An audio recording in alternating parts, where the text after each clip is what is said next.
Forget the dramatic headlines about hypersonic missiles, trade embargoes, or high-stakes diplomatic standoffs in glittering international forums. The most significant geopolitical earthquake of the modern era, the true existential threat to the established global order, is happening in total silence, entirely off the public radar, deep within the complex, invisible architecture of the international financial system. You are about to witness the systematic, clandestine dismantling of the ultimate financial weapon, the petrodollar. For half a century, this unspoken arrangement has been the invisible engine driving American global hegemony, granting the United States an unprecedented, unchecked economic privilege that no other nation in history has ever possessed. It allowed one nation to borrow seemingly infinite amounts of money and export its internal inflation to the rest of the world, and utilize its currency as a political executioner against any nation daring to defy its will. But the era of blind universal submission to the dollar is violently collapsing.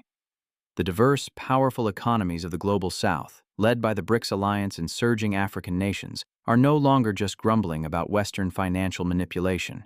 They are quietly, methodically hoisting the US dollar from its throne in the global oil trade. Why is this silent financial coup happening now?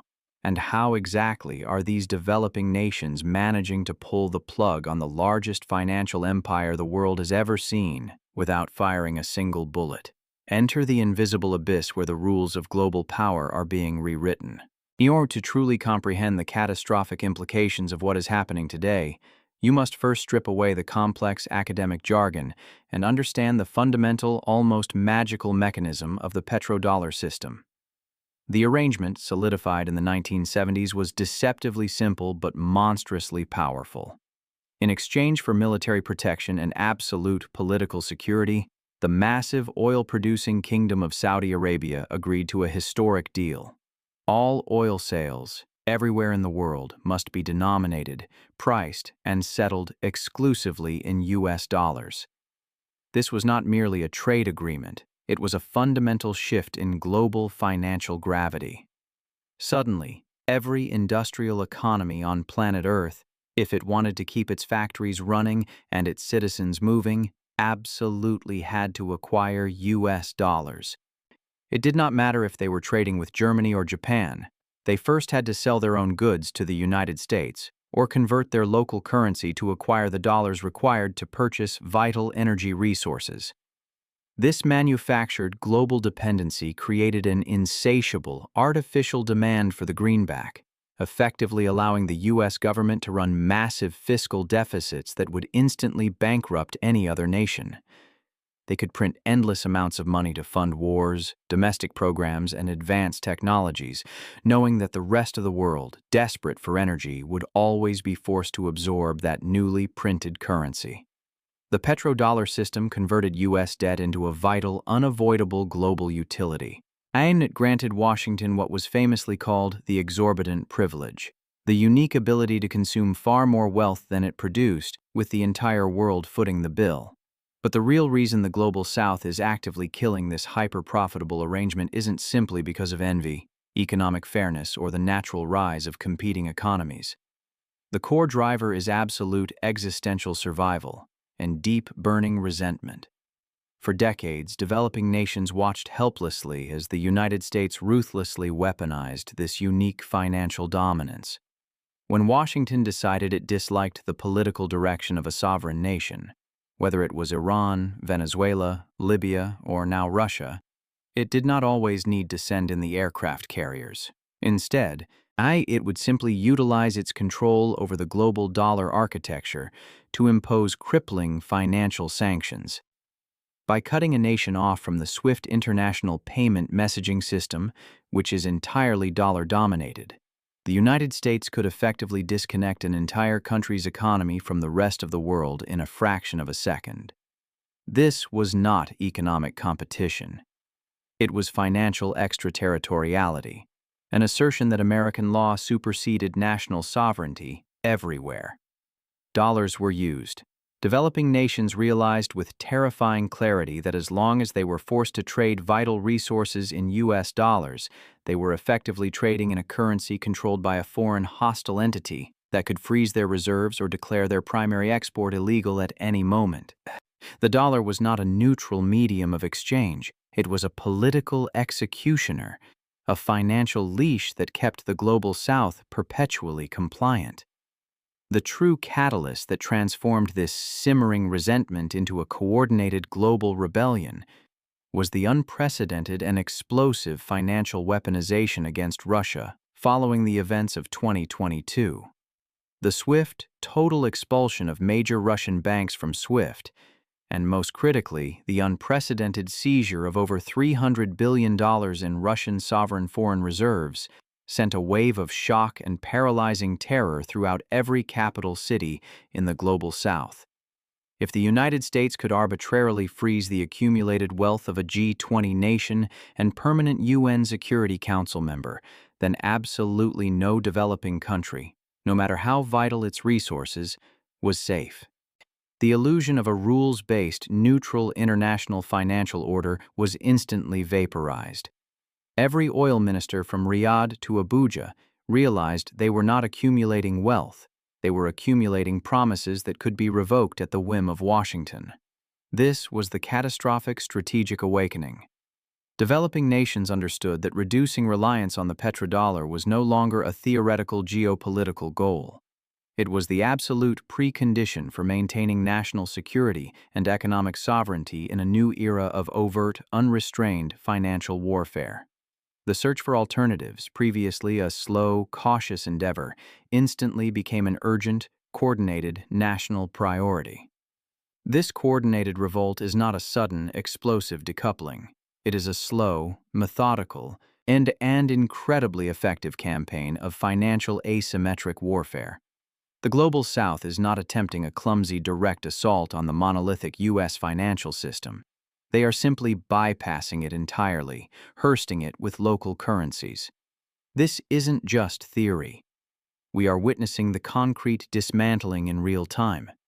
Consider India, the world's third largest oil importer. In unprecedented moves, India has actively started settling oil transactions with major producers, like the UAE, in rupees instead of dollars. This simple switch completely erases the need for either nation to first acquire U.S. dollars, removing the critical layer of U.S. dependency. Similarly, we are seeing African oil and gas giants, previously completely subordinate to dollar pricing, actively exploring settlements in their own national currencies or regional digital payment mechanisms, a profound shift in power dynamics across the continent. This decentralized rebellion doesn't require complex global consensus. It only requires bilateral agreements. It's the financial equivalent of the decentralized drone swarms we analyzed previously, a seemingly primitive force using quantity and adaptability to systematically overwhelm the expensive legacy financial armor of the superpower. The true strategic weight behind this silent financial insurrection lies in the rapid, unprecedented expansion of the BRICS alliance. This group, now incorporating heavyweights like Saudi Arabia, Iran, the UAE, and Egypt alongside its founders, controls a staggering percentage of the world's vital natural resources and oil production. The BRICS expansion directly facilitates the ultimate threat to petrodollar hegemony: the development of alternative, non-Western, dollar-free transaction networks. The BRICS nations are not just trading. They are actively developing localized currency baskets, exploring gold-backed regional payment systems, and strengthening competing internal payment messaging architectures like China's CIPS to completely replace SWIFT for their internal trade. When major producers like Saudi Arabia and the UAE signal that they are openly willing to accept currencies other than the USD for their most vital resource, the artificial global demand that anchored the entire petrodollar system starts to evaporate. It is a slow, methodical draining of the superpower's financial blood supply, orchestrated by an increasingly unified and resourceful alliance of developing economies determined to break the chains of Western monetary imperialism. The United States defense industrial complex, once the guarantor of petrodollar stability, now finds itself structurally and politically incapable of confronting this decentralized, invisible insurgency. For decades, Western contractors were incentivized to build incredibly complex multi-billion-dollar military platforms with massive supply chains and decade-long development cycles. They perfected the art of building expensive equipment for zero-casualty conflicts against sophisticated state actors, utterly failing to adapt to the speed of modern technological iteration. We analyzed this failure in the military realm, where $500 plastic drones are now neutralizing $10 million tanks.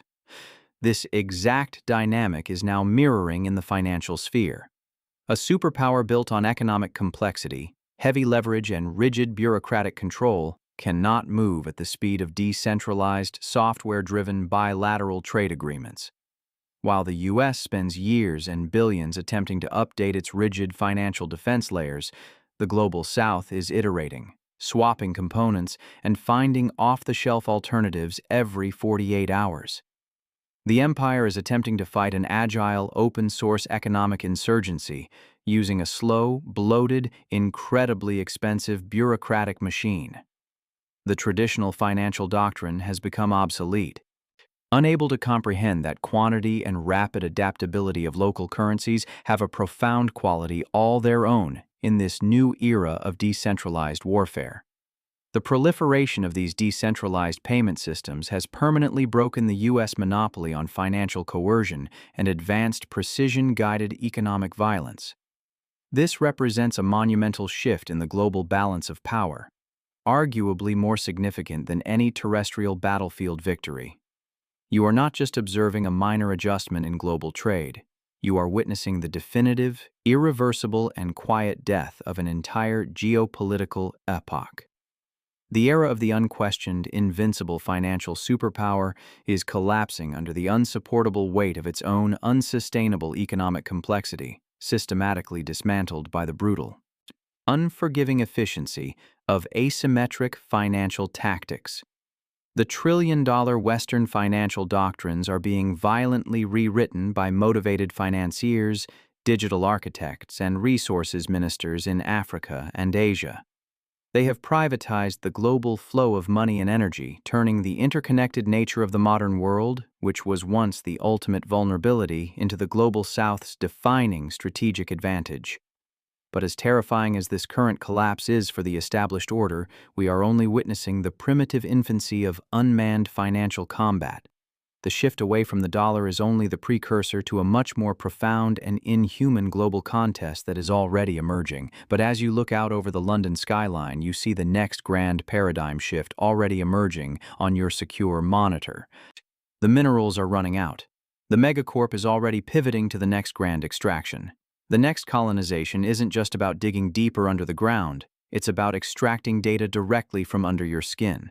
What exactly happens to the fragile global order when these decentralized payment systems are no longer driven by national governments or human finance ministers? What happens when complex, high-speed, algorithmic swarms are unleashed over the global financial grid, completely capable of initiating localized economic collapses, manipulating currency values, and executing strategic financial denial operations billions of times faster than any central bank can respond, without any human oversight? The true nightmare of algorithmic, fully automated financial warfare is rapidly approaching. Humanity, which believed it was reclaiming sovereignty, is rapidly discovering that it is merely clearing the path for the next generation of inhuman power. Stay tuned, because the true shadow war of the algorithmic age is only just beginning, and the concept of human control over global finance is about to become entirely obsolete.